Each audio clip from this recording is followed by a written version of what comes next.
அன்பார்ந்த இஸ்லாமிய சகோதரர்களே, தாய்மார்களே, சகோதரிகளே, இந்த உலகத்தில் பிறந்து வாழுகின்ற மனிதன் என்றோ ஒரு நாள் இந்த உலகத்திலிருந்து மரணிக்கின்றான். அதன் பிறகு அல்லாஹ் அவன் நாடுகின்ற காலம் மன்னரை வாழ்க்கையை வாழுகின்றான். படைத்தவன் ரப்பு அல்லாஹ் இந்த உலகத்தை எப்பொழுது அழிக்க நாடுகின்றானோ அப்பொழுது இந்த உலகத்தை அழித்து மறுமை என்று சொல்லப்படுகின்ற அந்த வாழ்க்கைக்காக அவன் விரும்புகின்ற நேரத்தில் மீண்டும் அந்த மனிதர்களை உயிர்ப்பித்து எழுப்புகிறான். இது ஒரு முஃமின் நம்ப வேண்டிய ஈமானுடைய 6 அடிப்படைகளுள் ஒரு அடிப்படை என்பதை நானும் நீங்களும் விளங்கி வைத்திருக்கின்றோம். அதை சாதாரணமாக ஆமன்து பில்லாஹி வ மலாயிகத்திஹி வ குதுபிஹி வ ருசுலிஹி வல் யௌமில் ஆகிர் வல் கத்ரி கைரிஹி வ ஷர்ரிஹி மினல்லாஹி தஆலா என்ற இந்த வார்த்தையினூடாக நானும் நீங்களும் சொல்லிவிடுகின்றோம். அதிலே வல் யௌமில் ஆகிர், மறுமை நாள் ஒன்று இருக்கிறது என்று நம்புகிறேன் என்று நானும் நீங்களும் சொல்கிறோம். அன்பார்ந்தவர்களே, சாதாரணமாக அரபியிலே சொல்வதனால் அது எங்களுக்கு அர்த்தம் விளங்காத நிலையும் அதனுடைய உணர்வு பூர்வமான காட்சிகள் எங்களுக்கு முன்னால் வராத நிலையும் இருக்கிறது. அதை நானும் நீங்களும் எப்படி நம்ப வேண்டும்? நான் ஆரம்பத்திலே சொன்ன பிரகாரம் உலகத்தில் பிறந்து வாழுகிற ஒவ்வொரு மனிதனும் ஒரு நாள் இந்த உலகத்தில் மரணிப்பான். மறுமை நாளையில் மஹ்ஷர் மைதானத்தில் எழுப்பி ஒன்று சேர்க்கப்படுவான்.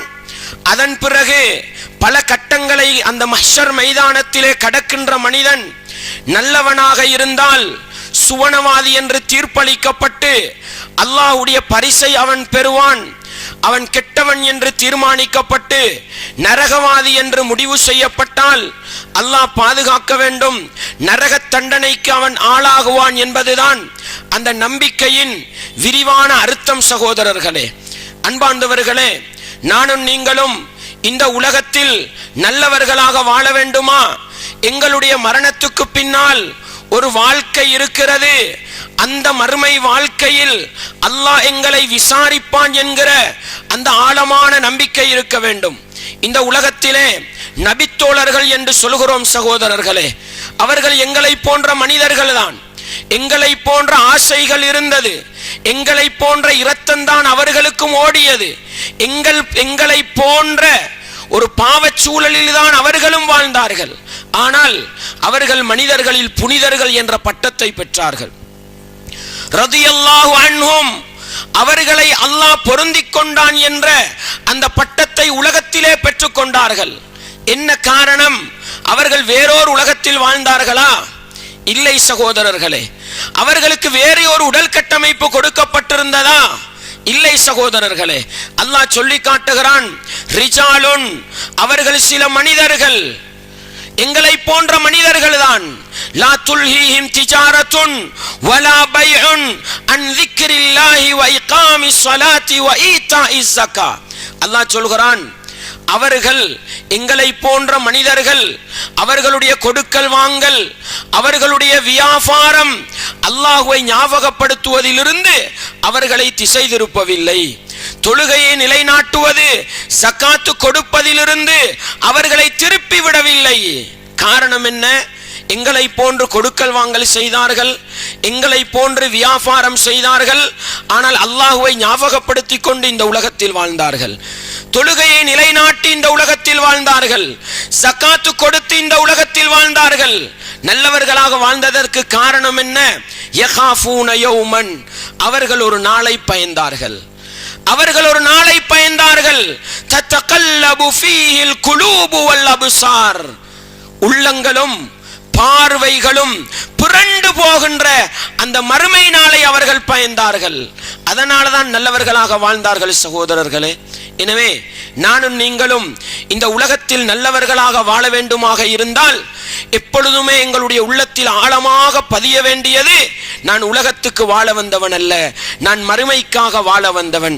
உலகத்தில் நான் எதையும் செய்துவிட்டு தப்பிவிடலாம், அந்த மறுமை நாளையில் நான் தப்பிவிட முடியாது. உலகத்தில் என்னை தட்டி கேட்க யாரும் இல்லை, உலகத்தில் என்னை விசாரிக்க யாரும் இல்லை, ஆனால் மறுமை நாளையில் அல்லாஹ் என்னை விசாரிப்பானே என்கிற அந்த மறுமை உணர்வு உள்ளத்தில் ஆழமாக இருந்தால் நானும் நீங்களும் நல்லவர்களாக வாழ்வதற்கு அந்த சிந்தனை தான் அவசியம் என்பதை நானும் நீங்களும் மறந்துவிடக் கூடாது. அன்பார்ந்தவர்களே, அல்லாஹ்வுடைய தூதர் இந்த உலகத்தில் எனக்கும் உங்களுக்கும் மண்ணறைகளை போய் பார்த்து விட்டு வர சொன்னார்கள். இது கபறுகளை ஜியாரத்து செய்ய சொன்னார்கள். நாங்கள் கட்டி வைத்திருக்கின்ற எங்களுடைய மறுமை சிந்தனை எல்லாம் மறக்கடிக்க செய்து நல்லவர்களை ஞாபகமூட்டுவோம் என்ற அந்த தர்காக்களை அல்ல சகோதரர்களே, மண்ணறைகளை போய் ஜியாரத்து செய்யுங்கள் என்றார்கள். காரணம் என்ன? அது உங்களுக்கு மறுமையை ஞாபகப்படுத்தும் என்று சொன்னார்கள். எனவே அன்பார்ந்தவர்களே, இஸ்லாமிய உறவுகளே, இஸ்லாம் அந்த மண்ணறைகளை ஞாபகப்படுத்த சொல்கிறதா? போய் தரிசிக்க சொல்கிறதா? எதற்காக? இந்த உலகத்தில் நானும் நீங்களும் நல்லவர்களாக வாழ வேண்டும் என்றால் அந்த மறுமை சிந்தனை அவசியம் என்பதற்காக. அன்பார்ந்தவர்களே, ஒரு மரண செய்தி கேள்விப்பட்டால் இஸ்லாம் எனக்கும் உங்களுக்கும் என்ன செய்ய சொல்கிறது? இன்னா லில்லாஹி வ இன்னா இலைஹி ராஜிஊன். நாங்களும் அல்லாஹ்வுக்குரியவர்கள், அவன் பக்கமே நாங்கள் திரும்பி செல்லவிருக்கிறோம். அன்பார்ந்தவர்களே, ஒவ்வொரு மரண செய்திக்கு பின்னாலும் இஸ்லாம் எனக்கும் உங்களுக்கும் ஞாபகப்படுத்த சொன்னது மரணித்தவரை அல்ல. மரணித்தவர் போய்விட்டாருங்க, மரணித்தவர் போய்விட்டார். நாங்கள் சொல்ல வேண்டிய வார்த்தை என? இன்னா லில்லாஹி, நாங்களும் அல்லாஹ்வுக்குரியவர்கள், வ இன்னா இலைஹி ராஜிஊன், அவன் பக்கம்தான் திரும்பி செல்லவிருக்கிறோம் என்கிற அந்த மறுமை சிந்தனையை தான் ஒவ்வொரு மரண செய்திக்கு பின்னாலும் ஒரு முஃமின் ஞாபகப்படுத்த வேண்டும் என்று இஸ்லாம் சொல்லி தந்தது என்றால் என்ன காரணம் சகோதரர்களே? இந்த உலகத்தில் வாழுகிற நானும் நீங்களும் நல்லவர்களாக வாழ வேண்டுமா? அந்த மறுமை சிந்தனை, அந்த மறுமை நம்பிக்கை உள்ளத்தில் ஆழமாக பதிய வேண்டும் என்பதுதான். அன்பார்ந்தவர்களே, அது பேசினால் தனி ஒரு தலைப்பாக பேசிக்கொண்டு போகலாம். ஒரு மனிதனை நல்லவனாக வாழச் செய்வதற்கு இஸ்லாம் எப்படியெல்லாம் மறுமை சிந்தனையை ஊட்டுகிறது என்பது தனி ஒரு பகுதி சகோதரர்களே. அதை தாண்டி அல் குர்ஆன் என்னையும் உங்களையும் திருத்துவதற்காக மறுமை நாளையிலே நடக்கின்ற, மஹ்ஷர் மைதானத்திலே நடக்கின்ற அந்த அபூர்வ காட்சிகள், அந்த பயங்கரமான சூழ்நிலைகளை எனக்கும் உங்களுக்கும் சொல்லித் தருகிறது என்றால் அன்பார்ந்தவர்களே, அந்த மறுமையை பயந்து வாழ வேண்டும் என்பதற்காகத்தான். அல்லாஹ் அல் குர்ஆனிலே சொல்லுகின்ற பொழுது, யா அய்யுஹன் நாஸ், மனித சமூகமே, இத்தகு ரப்பக்கும், உங்களுடைய ரப்பை நீங்கள் பயந்து கொள்ளுங்கள் என்று அல்லாஹ் சொல்கிறான். அன்பார்ந்தவர்களே, ஒரு கேள்வி கேட்டு பார்ப்போம். நாங்கள் காணாத ரப்பு, இதுவரைக்கும் பார்க்கவில்லை, அந்த ரப்புக்கு நானும் நீங்களும் பயப்பட வேண்டுமா? ஏன் பயப்பட வேண்டும்? அன்பார்ந்தவர்களே, அல்லாஹ் எனக்கும் உங்களுக்கும் சொல்கிற காரணம் என்ன தெரியுமா? இன்ன ஸல்ஸலத ஸாஅத்தி ஷைஉன் அதீம். நீங்கள் உங்களுடைய ரப்புக்கு பயப்பட வேண்டும். ஏன் தெரியுமா? மறுமையின் அதிர்வு இருக்கிறதே, மறுமையுடைய நிகழ்வு இருக்கிறதே, அது மிக பயங்கரமானது, அது மிகப்பெரிய ஒரு நிகழ்வு. எனவே உங்களுடைய ரப்பை பயந்து கொள்ளுங்கள் என்று அல்லாஹ் சொல்கிறான். அன்பார்ந்தவர்களே, இந்த உலகத்தில் மனிதர்களால் உருவாக்கப்பட்ட சட்டத்துக்கு கீழால மனிதர்களை திருத்துவதற்கும் மனிதர்களை நல்லவர்களாக வாழச் செய்ய வேண்டும் என்பதற்காக எத்தனையோ சட்ட திட்டங்கள், எத்தனையோ மனிதனை பாதுகாப்பதற்காக படைப்பிரிவுகள். மனிதன் என்ன செய்யறாங்க? அந்த சட்டங்களை எல்லாம் குழி தோண்டி புதைக்கிறான். காரணம் என்ன? இந்த சட்டங்களால் என்னை ஒன்றும் செய்ய முடியாது. பாதுகாப்பு படைக்கு முன்னாலே மனிதன் அநியாயம் செய்கிறான். பாதுகாப்பு படை வீரனையே கொலை செய்து விடுகிறான். ஏன்? பயம் இல்லை. உன்னால் என்ன செய்ய முடியும்? உன்னால் என்ன செய்ய முடியும்? மனிதனுக்கு தண்டனை கொடுப்பதற்காக, மனிதனை விசாரிப்பதற்காக நீதிமன்றங்களை மனிதன் நிறுவினான். அந்த நீதிபதியையே சுட்டுவிட்டு வருகின்ற மனிதனை பார்க்கிறோம், நீதிபதியையே கொலை செய்கிற மனிதனை பார்க்கிறோம். என்ன காரணம்ங்க? உன்னால முடிஞ்சதை செஞ்சிக்க, நான் உன்னை கொலை செய்வேன், என்னால வேண்டியது செய்யலாம் என்று மனிதன் பேசுகிறானே. அன்பார்ந்தவர்களே, இந்த சடவாத சட்டங்களினால், சடவாத உலகத்தில் மனிதனை திருத்த வேண்டுமா? அதற்கு அல்லாஹ் சொல்வது, உன்னுடைய ரப்பை நீ பயந்து கொள். மறுமை நிகழ்வு பயங்கரமானது. உலகத்தில் நீ நினைச்ச வாழ்க்கை வாழலாம், உலகத்தில் நினைத்த பிரகாரம் வாழலாம். மரணத்துக்கு பின்னால் மஹ்ஷர் மைதானத்திலே உன்னை ஒன்று திரட்டுகின்ற அந்த ரப் இருக்கிறானே, அந்த ரப்பிடத்தில் நீ தப்ப முடியாது. அவனை பயந்து கொள் என்று அல்லாஹ் சொல்கிறான். சகோதரர்களே, நானும் நீங்களும் அந்த ரப்பை சரியாக பயப்பட வேண்டுமா? என்னுடைய வாழ்க்கை இன்றோ நாளையோ முடிவடைந்து விடலாம், அந்த ரப்பு மறுமை நாளையில் என்னை எழுப்பி நிறுத்துவானே என்ற அந்த அச்சம் உள்ளத்தில் ஆழமாக இருக்குமாக இருந்தால் நானும் நீங்களும் அல்லாஹுவை அஞ்சி வாழ்வதற்கு, முஸ்லிமாக வாழ்வதற்கு, முக்மீனாக வாழ்வதற்கு அந்த மறுமை நிகழ்வுதான் காரணம் என்பதை மறந்துவிடக் கூடாது. அந்த மறுமை நிகழ்வை பற்றி, அது எவ்வளவு பயங்கரமானது என்பதை பற்றி அல்லாஹ் எப்படி சொல்கிறான் பாருங்கள். யௌம தரவுனஹா, அந்த மறுமை நிகழ்ந்து விட்டால் நபியே நீங்கள் அதை எப்படி காணுவீர்கள் தெரியுமா? தத்ஹலு குல்லு முர்திஅத்தின் அம்மா அர்தஅத், பாலூட்டுகின்ற ஒவ்வொரு தாயும் பாலூட்டுகின்ற நிலையிலே தன்னுடைய குழந்தையை மறந்து விடுவாள். அன்பார்ந்தவர்களே, நான் உங்களுக்கு சொன்னேன், தாயுடைய மகிமையை பற்றி பேசுகிற நேரம், ஒரு தாய் இந்த உலகத்தில் என்ன நடந்தாலும் தன்னுடைய பிள்ளையை மறந்து விட மாட்டாள். பாலூட்டுகின்ற அந்த பிள்ளையை மறக்கடிக்கின்ற நிகழ்வுகள் உலகத்திலே நடப்பது குறைவு. அல்லாஹ் சொல்கிறான், மறுமையுடைய அந்த அதிர்வு நடந்துட்டாங்க, ஒரு தாய் தன்னுடைய பாலூட்டுகிற குழந்தையை மறந்து விடுவாள். ஏன்? ஒரு அழுகை சத்தம் நிம்மதியா தூக்கம் போகுங்க, ஒரு முனக்கல் சத்தம் கேட்டால் சரி தாய் கண் விழித்து எழும்பி விடுவாள். அந்த அளவு தொடர்புள்ள ஒரு உறவு தான் தாயும் குழந்தையும் என்ற உறவு. அந்த உறவை மறக்கடிக்க செய்கின்ற அளவுக்கு மறுமை நிகழ்வு பயங்கரமானது என்று அல்லாஹ் சொல்லி காட்டுகிறான். இரண்டாவது, அந்த மறுமையின் அகோரத்தை சொல்லி காட்டுகிற அல்லாஹ் உதாரணமாக எடுத்தது என்ன தெரியுமா?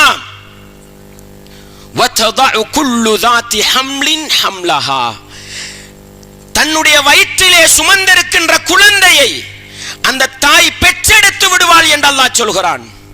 அன்பார்ந்தவர்களே, பிரசவ வேதனை இருக்குதுங்க, அது பயங்கரமானது, அது பயங்கரமானது. ஆனால் அந்த வேதனையை எல்லாம் மறக்கடிக்க செய்கின்ற அளவுக்கு பயங்கரமான நிகழ்வுதான் மறுமை நிகழ்வு என்று அல்லாஹ் சொல்லி காட்டுகிறான். அன்பார்ந்தவர்களே, 2004ஆம் ஆண்டு சுனாமியை பார்த்தோமுங்க, சுனாமி. அன்பார்ந்தவர்களே, அது அல்லாஹ் உலகத்தில் காட்டுகிற ஒரு சாதாரண விடயமுங்க. வலனுதீகன்னஹும் மினல் அஸாபில் அத்னா தூனல் அஸாபில் அக்பரி லஅல்லஹும் யர்ஜிஊன். அல்லாஹ் என்ன தெரியுமா சொல்கிறான்? உலகத்திலே நாங்கள் சிறிய தண்டனைகளை கொடுத்து மனிதனை ருசிக்க செய்வோம். எதுக்கு தெரியுமா? லஅல்லஹும் யர்ஜிஊன், அவர்கள் திருந்தி வர வேண்டும் என்பதற்காக. பெரிய தண்டனை மறுமை தண்டனைங்க. உலகத்தில் எல்லாம் சின்ன நிகழ்வுகளை காட்டுவான். அன்பார்ந்தவர்களே, அந்த சுனாமி அடிக்கிறதுங்க. சுனாமியின் அகோரத்தை பார்த்த ஒரு தாய் தன்னுடைய குழந்தையை மறந்து எங்கோ ஓடி போய் நின்று விட்டாள். அன்பார்ந்தவர்களே, ஒரு மைதானத்தில் பார்க்கிறோமுங்க, பிரசவம், குழந்தை பிறந்திருக்கிறது, பக்கத்திலே தாய் மரணித்திருக்கிறாள். எத்தனையோ காட்சிகளை பார்த்தோமுங்க. அன்பார்ந்தவர்களே, இஸ்லாமிய உறவுகளே, என்ன சொல்ல வருகிறேன் தெரியுமா? அல்லாஹ் சொல்கிறானே, வலனுதீகன்னஹும் மினல் அஸாபில் அத்னா தூனல் அஸாபில் அக்பர். பெரிய தண்டனைகள் இல்லாமல் சின்ன தண்டனைகளை உலகத்துல கொண்டு வருவோம் அல்லாஹ் சொல்றாங்க. அல்லாஹ்வுடைய சக்திகள் சுனாமியாக, ஒரு பூமி அதிர்ச்சியாக, ஒரு சூறாவளியாக வருகிற நேரமே மனிதன் புத்தியை இழந்து விடுகிறான் என்றால் அந்த மறுமை நிகழ்வு எவ்வளவு பயங்கரமானதாக இருக்கும் என்று நிதானமாக சிந்திக்க வேண்டும் என்பதற்கு அல்லாஹ் சொல்லி காட்டுகிறான். அந்த நாளையில வத்தரன்னாஸ சுகாரா, நபியே மக்களை எல்லாம் நீங்கள் போதை பிடித்தவர்களாக காட்சி அளிப்பீர்கள். அன்பார்ந்தவர்களே, போதை பிடித்தவன் நிலை குலைந்து நிற்பானுங்க.